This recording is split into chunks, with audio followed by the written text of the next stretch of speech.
uma baahnid inaad noqoto dhakhtar si aad u noqoto geesi badbaadiye dadka kaliya bixi dhiigaaga. dhiigu waa dhaqaajiyaha aadanaha oo dhan. dhiig aad la baxdana marnaba ma noqdo macno darro. dhibic dhiig ah oo aad deeqaan u bixiso waxay badbaadinaysaa adduunka oo dhan. waa oraahyo qalbi taabad leh oo qof waliba ee maqlaa waxa uu degdegayaa bixinta dhiiggiisa si uu qayb weyn uga noqdo badbaadinta aadanaha. se waxaa jira daawade weji kale oo qarsoon oo aan marnaba loo sheegin dadka, kaas oo ah in lacag xadaaf ah laga sameeyo dhiiggaasi baryada lagu keenay iyadoo aanan loo sheegin dhiig bixiyaha. weliba taa waxaa ka sii daran in midkeen ay ku adkaato gadashada daawo laga sameeyey dhiig qof kale deeq ahaan u bixiyey, deedna uu dhinto qofkii maadaama uu heli waayay daryeelkii uu mudnaa. daawade waxaynu barnaamijkeena maanta ku lafaguri doonaa dawinnada ay noo dhigaan shirkadaha aynu ugu deeqno dhiigeenna iyo weliba sida ay noo dhagraan kolkaan uga baahno daawo laga sameeyey dhiiggii deeq ahaan aan u bixinay. sidoo kale inta aan barnaamijka ku guda jirno waxaynu gooyi doonaa silsilado fajac iyo amakaag leh misana lagu xiray indhaheena si aynan u arag waxyaabaha ka dhacayo hareeraheena. se inta aanan gudagelin barnaamijkeena waxaan aad u soo dhaweynayaa saaxiibadeena cusub ee kusoo biiraya channelkeena YouTube-ka iyo weliba page-keena Facebook-ka. waxaan idinka wada codsanayaa dhammaantiin inaad share garaysaan channelkeena si ay dhiirigelin inoogu noqoto una soo badino barnaamijyada xiisaha leh. waxaanu 1 jeer idin leenahay mar kale soo dhawaada saaxiibayaal.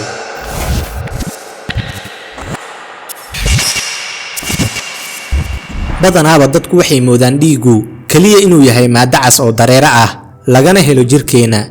se dhab ahaantii dhiigu waxaa lagu tilmaamaa inuu ka qaalisan yahay dahabka adduunka yaalo oo dhan.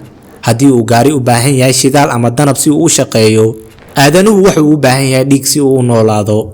waxaa la yidhaahdaa qofka weyn ee xooggan oksijiin la'aan ma noolaan karo muddo 3 ilaa 5 daqiiqo ka badan. si oksijiinku waxba tari maayo haddii uunan qofku dhiig lahayn, waayo dhiigu waa gaadiidka keliya ee oksijiinka gaarsiiya jirka oo dhan, taas oo ka dhigaysa in dhiigu muhiimadda oksijiinka mid la mid ah uu leeyahay. dhiigu waa dareere lama huraan ah oo ku wareega jirka bini'aadamka iyo midka xayawaankaba, waana midka suurageliya in guud ahaan neefta iyo cunooyinka aynu qaadano ay gaaraan gebi ahaanba jirkeena. celcelisaan dhiigu culayska qofka waxa uu ka yahay 7 ilaa 8 boqolkiiba, oo haddii qofka la miisaamo cabirkiisana uu noqdo 70 kiilo, 5.6 kiilo oo culayskiisa ka mid ahi waa dhiiggiisa. haddii aan si kale u dhahnana qofkaasi dhiigga jirkiisa ku jira waa 5.6 liitar. isku dhiska dhiigga waxaa loo qaybiyaa 4 nooc oo kala ah.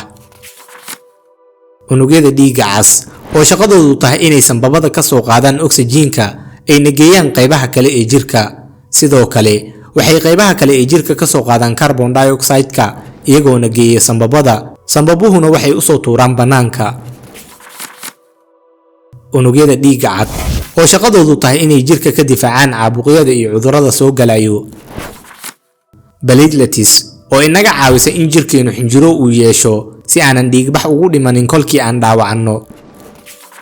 plasma oo ah dareere jaale ah kana kooban borotiino iyo biyo misana sida unugyo kala duwan, hormoono, nafaqooyin iyo walxo kale oo jirka muhiim u ah. plasmuhu dhiiggu waxa uu ka yahay 55 boqolkiiba, halka 45 kalena ay yihiin unugyada dhiigga cas, unugyada dhiigga cad iyo platelets. plasmuhu waa halka uu mawduuceenu daaran yahay maanta, oo waa dareere ay isticmaalaan shirkadaha ka ganacsada dhiigga aadanaha. plasmuhu waxa uu ka qaalisan yahay shidaalka maadaama uu yahay maaddo aan la warshadeyn karayn. tusaale ahaan, halkii unit ee dhiigga waa 500 oo mililitir, halka labadii unit ee dhiigga ay yihiin 1 liitar. halkii liitar ee dhiig ahna waxaa laga heli karaa 550 mililitir oo plasma ah. inta soo hartana waa unugyada dhiigga cas, unugyada dhiigga cad iyo platelets. shirkadaha ka ganacsada plasmahana waa 2 nuuc. qolo waa kuwa aan lacag siinin dadka shuba dhiigga oo waa xarumo deeq ahaan loo geeyo dhiigga, waxaana ugu caansan shirkadda American Red Cross iyo Swiss Red Cross. oo dadka deeq bixiyaasha ah kolkay tagaan goobta waxaa la fiirinayaa caafimaadkooda, waxaana laga saxiixayaa qofka warqad cadeynaysa inuu bixinayo dhiiggiisa. se warqadda qaybta ugu hooseysa waxaa ku qoran sadar aad u yar uunan qofka ku baraarugeyn ee ah dhiiggaaga inta soo harta waxaa laga gadayaa shirkado bareefad ah. iyadoona keliya ay shirkadaha u qaata dhiigga deeq ahaan ay isticmaalayaan 20 boqolkiiba plasmaha qofka, 80 ka soo hartana waxay ka sii gadaan kambani lagu magacaabo Plasma Fractionation Industry oo dakhli xad dhaaf ah ay halka ka helaan. waxaana lagu qiyaasaa in sanadkii ay ka faa'iidaan lacag dhan 11 milyan oo dollar oo iyagoo dadka ku soo jiidanayo nala badbaadi dhibanayaasha ayay lacagtaasi xaddaaf ah sameeyaan sanad waliba. halka qolada labaadna ay yihiin qolo ruqsad haysata oo ka ganacsata dhiigga, waxaana ka mid ah shirkadaha ugu caansan shirkadda CSL oo ah shirkad Australian ah, Grifolis oo ah shirkad Spanish ah, BioLife Plasma Service shirkad Mareykan ah, iyo weliba Octopharma oo laga leeyahay Switzerland.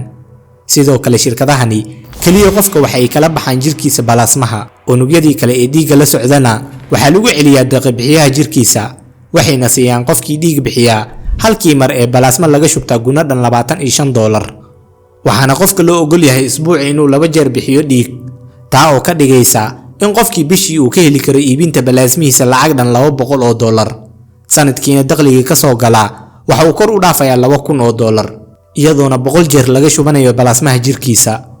waxayna xarumo ka furtaan shirkadahani xaafadaha ay danyartu degan yihiin si ay uga faa'iideystaan baahidooda. bal ila fiiri daawada khiyaanadani, 550 mililitr oo balaasma ayaa isbuucii laga shubayaa qofka, iyadoona la siinayo lacag dhan $50 oo kaliya.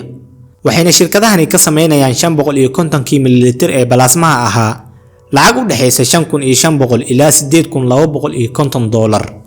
haddaba shirkadahani iyagana waxaa lagu eedeeyaa inay dadka ku yiraahdaan deeq-bixiye noqo oo nala badbaadi dhibana lacagna qaado, oo si toos ah uguma dhahaan macaamiishooda naga iibso balaasmahaaga, waayo kolkaasi dadku way xisaabtamayaan oo gorgortan ayaa meeshii ka bilaabmayo. sidaa darteed ayay dadku ugu soo jiitaan hadalla macaan misana gudaha ka maran.